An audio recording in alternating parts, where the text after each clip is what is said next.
няма дим без огън, така и невинен до доказване на противното. И всичко това в момента би трябвало да се постави като на плоскост, като някакъв тепърва процес.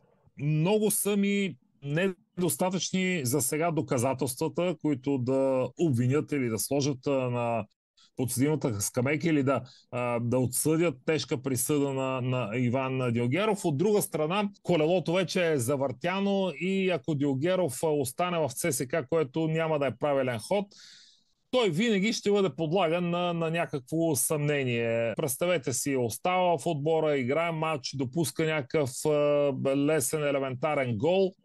Каква ще бъде реакция на част от феновете? Ще кажат, то ли, нали, дето така и така, с нас информации и така. Така че за мен пътищата на ЦСКА и Дилгеров трябва да се разделят.